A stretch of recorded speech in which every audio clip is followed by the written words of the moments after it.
This week on the Bioneers, Revolution from the Heart of Nature. The transition to a world powered by 100% clean energy is inevitable.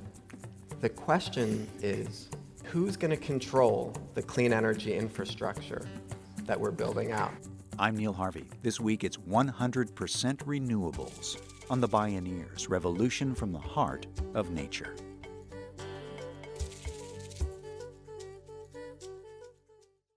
Support for The Bioneers, Revolution from the Heart of Nature is provided in part by Organic Valley Family of Farms and Mary's Gone Crackers. In 2013, planet Earth blasted through an unprecedented threshold, 400 parts per million of CO2 in the atmosphere. It's the big gulp of carbon emissions. This supersized CO2 concentration has not existed on Earth for at least 3 million years, when Earth was a hothouse. Horses and camels roamed Canada and the Arctic. The sea level was 50 to 80 feet higher. We've burst the bubble of climatic stability, during which our roughly 10,000 years of human civilization have evolved. Abnormal is the new normal. Weather extremes resemble a bipolar disorder and show up with the accelerating frequency and intensity of a collection agency. In the U.S., 2012 was the hottest year ever recorded, 34,008 record highs. The mayhem was worldwide, record-shattering fires, droughts, floods, and all manner of seriously weird weather. In the U.S., the government spent more money in 2012 repairing the damage from extreme weather events than it did on education. Expect global insurance rates to keep escalating with emissions. For the military and CIA, climate chaos is the threat multiplier from hell. It can trigger just about all the other stressors that lead to that dread 3 a.m. phone call in the White House. As Paul Gilding wrote in The Great Disruption, our normal human response is to be late and fast. Once we get the message, we can mobilize at lightning speed and scale. That object may be closer than it appears, and the goal is bold: 100% renewable energy, fast. In this half hour, we hear from young changemaker turned clean energy entrepreneur Billy Parish and Marco Krapels, banker and co-founder of the Solutions Project. This is 100% renewables, late and fast. I'm Neil Harvey. You're listening to The Bioneers, Revolution from the Heart of Nature.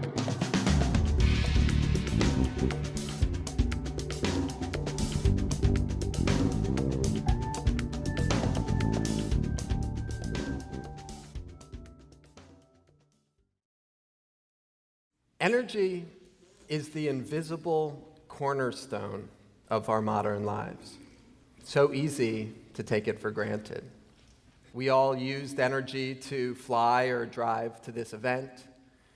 We plugged our phones into an outlet last night and woke up this morning with a full charge. We wear clothes, we eat food, we buy products that were produced using energy all around the world, ship thousands of miles for our use, with rarely a thought to the energy that made it all possible. In his early 30s, Billy Parish is already widely recognized as a visionary leader. He's been honored by Rolling Stone magazine as a climate hero and by Ashoka, the Global Association of Leading Social Entrepreneurs. Parish dropped out of Yale in 2002 to help found the Energy Action Coalition, which became the world's largest youth advocacy group promoting clean energy and climate solutions. He developed a proposal to create a clean energy corps to produce 5 million green jobs, which shaped the American Recovery and Reinvestment Act, the largest green investment program in U.S. history. He spoke at a Bioneers conference. I heard recently that the average American thinks about their energy use just 6 minutes a year. I've been thinking about energy for a long time. 10 years ago, I dropped out of college to form the Energy Action Coalition and grew it into the largest youth organization in the world working on clean energy solutions. 300,000 young people working to make our schools and our communities models of the clean energy future we all wanted to see. But it was only when I fell in love that I really began to understand how our energy system works. Wahala Johns, my wife, is from Black Mesa on the northern edge of the Navajo Nation. It's home to one of the largest coal strip mines in North America. Peabody Coal Company, for over 40 years, has been mining coal there to power the neon lights of Las Vegas, the air conditioning units of Phoenix, the homes in Los Angeles. The Navajo Nation has no ownership stake in this mine. There's over 50% unemployment on Black Mesa. Excessive water use from the mine has permanently damaged the once pristine aquifer that is the only source of drinking water in the region. The families live beneath these massive power lines, but most of them don't have running water or electricity. Wahala and I are building a home up on Black Mesa, just over the hill from the mine. And it is beautiful land. There's pinon and juniper and ponderosa forests, wild horses, the occasional mountain lion. Khalil Gibran said our work is love made visible. The tragedy in Black Mesa is the same heartbreaking story in thousands of communities around the world who bear the economic and toxic burdens of our dependence on fossil fuels. Billy Parish recognized the only way to turn things around was to end the oil and gas addiction. He found study after study showing no technological or economic barriers to converting the entire world to clean energy. He cites one popular model created by Mark DeLucci, a research scientist at the UC Davis Institute of Transportation Studies, and Mark Jacobson, director of Stanford's Atmosphere Energy Program. We're going to need to build 3.8 million wind turbines, 90,000 large solar plants, and our rooftops are going to have to shine because we'll need 1.7 billion rooftop solar arrays. In Jacobson and DeLucci's model, we're getting 50% of our energy from wind, 34% from large solar farms, 6% from rooftop solar, and the rest from tidal, wave, geothermal, and hydro. And the total investment required to achieve this vision is $100 trillion. Put simply, building a new clean energy infrastructure is one of the biggest business and job creation opportunities on the planet. It will also save millions of lives and put a dent in climate change, allowing our children to inherit a world safer and more prosperous than the one that we were born into. But we have a long way to go. Globally, we currently get nearly 90% of our energy from fossil fuels and nuclear energy. Just 11% comes from renewable sources. The profits in our energy system flow to a few giant companies. The fossil fuel industry is filthy rich. In 2012, ExxonMobil made $122 million in profits per day. The fossil fuel energy regime has every incentive to block the transition to clean energy. It spends hundreds of millions of dollars doing just that. The $52 million that Exxon lavished on lobbying in the first 3 years of the Obama administration amounted to less than half a day's profits. Our fossil fuel energy regime is arguably the largest, most centralized, and most profitable industry in the history of the world. Fortunately, we are at the dawn of a new era, right? When I was born, solar panels were so rare and expensive, you probably had to come to Marin to see one.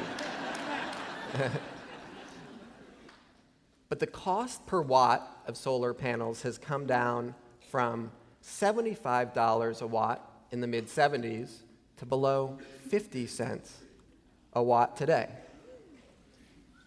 The cost of producing wind turbines has fallen similarly during the same period.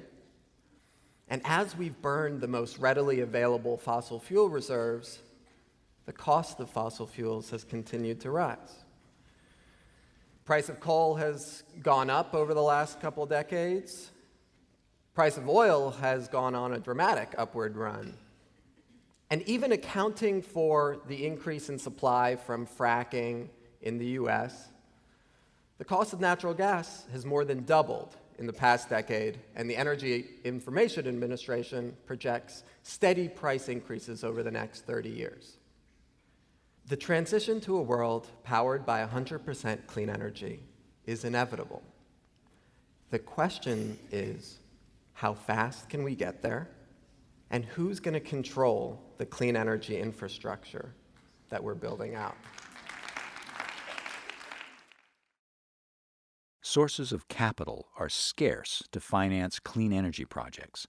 Fewer than 20 of over 8,000 banks in the United States have dedicated departments for financing clean energy. The banks that do finance projects charge high interest rates, making loans out of reach for most entrepreneurs.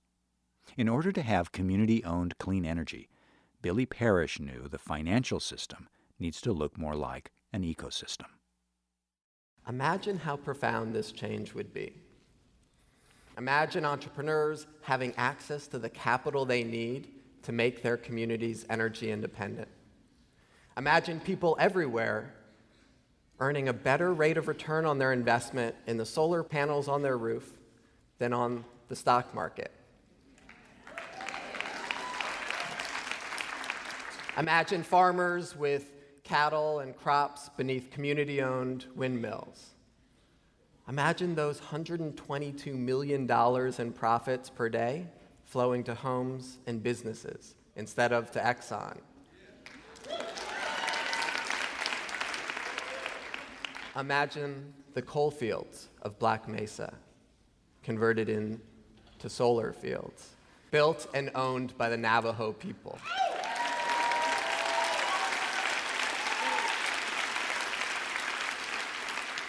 Instead of being on the receiving end of power, we will be, in so many senses, generating power. This is not a pie-in-the-sky vision. It's happening in one of the strongest economies in the world. Germany gets about as much sunlight as Alaska. And yet, last summer, for one day, they got over half of their energy from the sun. And do you know who owns that clean energy? The people. Only 6.5% is owned by big utilities. Imagine how that changes the politics on energy in that country. Billy Parish wondered how to create a similar energy democracy for the United States. He started Mosaic, a breakthrough company that's disrupting the energy sector by democratizing the spread of clean energy. The innovation turned out to be financial, not technological. Mosaic uses a crowdfunding platform to connect investors to high-quality solar projects. Thousands of people invest in specific projects and receive returns competitive with mainstream energy investments. Mosaic accommodates small investors for as little as $25 to ensure that everyone can participate and benefit by spreading solar energy to schools, churches, communities, and local and state governments. Another great project is at Fort Dix, which is a joint Army, Air Force, and Navy base in New Jersey. And we're participating in a loan to finance solar for 547 military families at the base. You know, this is an issue of troop readiness, of having their power actually at the base. It's an issue of energy independence. You know, the military is more aggressive on clean energy than almost any other institution in the world. They've set very ambitious goals to go 25% clean energy by 2020. The military has recognized how destabilizing it is to have to go all the way around the world to get our energy needs met. And, you know, this project is going to save money at the base.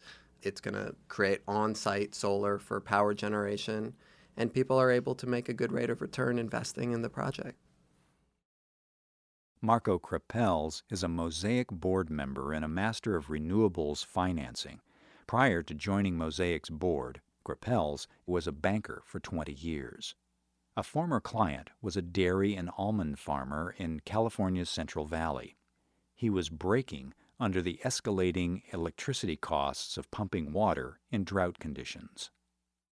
A lot of the farmers in the Central Valley relied on water from the snowpack for up to 9 months a year, coming into the valley and using that to irrigate their land. And now, because of snowpack being very unpredictable and sometimes being only 50% of what it used to be, these farmers have to drill and they have to pump really, really deep to get groundwater out. And what do they use to drill that water? Diesel generators. They're using all these generators to go drill and pump. And so what they've basically seen is, as a result, electricity bill in the millions of dollars for a farmer. So they came to us and said, sorry, but we're not performing well this year. We may need a waiver for one of our loan covenants. We're having a real tough time. And I sat down with him and I said, well, what's going on? I said, listen, my electricity bill is just going through the roof. It's killing me. And PG&E keeps raising my rates every year. So I said, listen, guys, you need to look into solar. Solar, that's a tree-hugger thing. You guys in San Francisco. I said, no, listen, you can control your own power. And the cost of solar is very, very simple. You say, okay, how much do I pay for a system? Minus my tax deductions and credits and all kinds of incentives that you get on solar is the numerator. You divide that by the amount of kilowatt hours that your system is expected to produce this year, and it produces the same for 30 years. It's a very long asset. And you divide the cost of the system minus benefits by the amount of kilowatt hours that it produces each year. That's a certain amount of cents per kilowatt hour. You compare that to your utility bill. And if that number is lower than what you paid the utility, and oh, by the way, that number is going to be fixed, unlike a utility that keeps rising, you're going solar. This dairy farmer owns a 2-megawatt solar farm that powers his entire operation. He's saving money. He's power independent. And every single farmer in that area are talking to him about it. So how did you do it? How are you making money? It's effectively fixing their electric costs for the next 30 years. Why stop with distributed clean energy? Billy Parish asks. Imagine communities collectively financing the electric vehicle infrastructure that they need. So charging stations and electric cars, electric buses. Imagine communities financing a community-wide retrofit program where everyone can get their home retrofitted, save money on their utility bills. Community-wide solar, wind, geothermal. Maybe food systems. Communities increasingly are wanting to figure out how to finance food security in their communities. How do they do that? I think Mosaic could be a platform for communities not only in the U.S., but all around the world.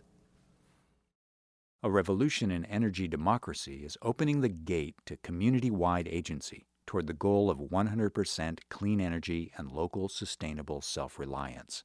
And it may be closer than it appears. More when we return. This is 100% Renewables, late and fast. I'm Neil Harvey. You're listening to the Bioneers, Revolution from the Heart of Nature. If you love Bioneers Radio, it's free and easy to support us. Just take a moment to post a review on our podcast on iTunes, Google Play, or wherever you find our show online. You'll be helping other people find and enjoy these incredible thinkers and storytellers. And thank you for helping us out.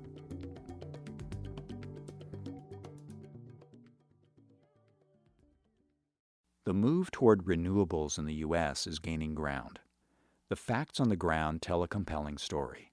Even though solar provides less than 1% of the nation's total energy, it creates more jobs per unit of energy than fossil fuels. The solar industry employs more people than the steel industry and the coal mining industry in the U.S. Over 120,000 solar jobs and 5,000 different businesses. The shift from fossil fuels to clean energy will be a net job creator. Large companies from Walmart to IKEA find solar makes business sense. And the U.S. military is perhaps the most advanced and bold in its clean energy goals. But the deeper benefit will come from the democratization of energy, especially in developing countries where many people have no access to electricity and actually pay more for kerosene and candles than they would for solar energy. Marco Krapels co-founded the nonprofit organization called Empowered by Light to help renewables advance in developing countries. One of the projects is in western Zambia, 5 hours from a paved road, where several hundred boarding students used to sit in the dark at night, weren't reading, girls were getting raped because there's no light. And when you're in a building with hundreds of girls and there's no light, you're asking for trouble. What we've brought is a microgrid powered by solar with battery storage, power lines going into the dormitories, into the schools. Students are learning. They have a computer in a study room. The kids have dormitories that are lit up until they go to bed. Everyone is reading. Education is dramatically improving. Water can be pumped with solar-powered pumps. It's dramatically changed the lives of students living off the grid. And the education minister from Zambia came to see us and was just blown away when he saw the project and said, this is the model for the future. This is how we should be powering every one of our 380 schools in the country that don't have power. And what we're demonstrating with Empowered by Light is that we don't need fossil fuels to be modern. What we're seeing in the US is an inevitable transition to a cleaner future. What we're seeing in the developing world, since there is no infrastructure yet, we have an opportunity by exporting our technology, our knowledge, our understanding, our finance platforms to help the developing world completely leapfrog a fossil fuel-based infrastructure. Krapels knows many obstacles stand in the way of that clean energy future. So he joined Stanford scientist Mark Jacobson, actor Mark Ruffalo, and filmmaker Josh Fox of the documentary Gasland to form the Solutions Project. Their purpose is to speed the transition to renewables, including realizing Jacobson's plan for how to convert every state to 100% renewable energy within 30 years. Krapels is a man on a mission. After you've been in banking for 20 years, which I have, you see all kinds of things, good and bad. I think it started with the birth of my children. My wife and I have 2 kids, and it really changes your sense of purpose. Some call it a midlife crisis. I just think it's more of an awakening, I've gained a certain amount of experience. I've met a certain amount of people, and you accumulate a certain Rolodex. And at some point you say, well, listen, am I going to do this just for self-enrichment? Or is there a greater purpose to my professional life? I'm a firm believer, and I've seen this around me now, but you can do well by doing good. You can do great, actually. And what drives me more than anything is purpose. I really would like, my last 30 seconds when I breathe my last breath to be the ones that I love and the purpose that I've lived. And this is a very important part of my purpose. We all have purpose in our life, but I don't think we always fulfill it. So this is, to me, all about purpose. My whole career, I've been working on engaging people in solving climate change in ways that are more fun, more sexy, more profitable for them. I think people are tired of getting the emails telling them to send a message to their member of Congress or to write a check to X, Y, and Z organization. They want to be involved. I think we need to be engaging people in where their pocketbook is and helping them save money for their kids' education, save money for the future. That's now possible. We can tap into the largest pot of capital in the world, people's money, to bring a new source of capital to finance clean energy projects. By doing that, we can also bring the overall cost of capital to the industry down and build that political and societal will we need to pass the policies required to transition to 100% clean energy. In this generation, we can build a world powered by wind, water, and the sun.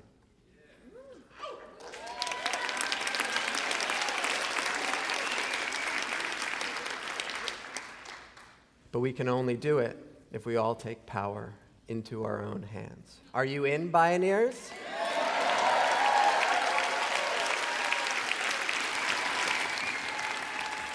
Taking power into our own hands.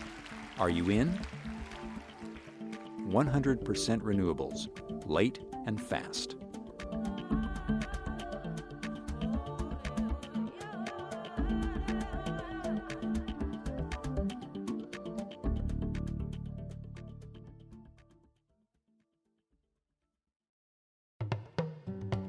You can see and hear more from Billy Parish and Marco Krapels, or explore more Bioneers radio shows and video programming online at bioneers.org. For information on attending the National Bioneers Conference and Bioneers events in your area, please visit bioneers.org or call 1-877-BIONEER. The Bioneers, Revolution from the Heart of Nature is a production of Bioneers and Collective Heritage Institute. Executive producer Kenny Ossobel, written by Kenny Ossobel. Senior producer Neil Harvey. Managing producer Stephanie Welch. Distribution is by WFMT Radio Network. Interview recording engineer Jeff Westman. Our theme music is taken from the album Journey Between by Baka Beyond and used by permission of Hannibal Records, a Rykodisc label. Additional music was made available by Jamie Sieber at jamiesieber.com. For more music information, please visit radio.bioneers.org. The opinions expressed in the Bioneers Revolution from the Heart of Nature radio series are those of the presenters and are not necessarily those of Bioneers and Collective Heritage Institute, the underwriters, or this radio station. My name is Neil Harvey. Thank you for listening. I invite you to join the Bioneers in inspiring a shift to live on Earth in ways that honor the web of life, each other, and future generations. This is program number 0314.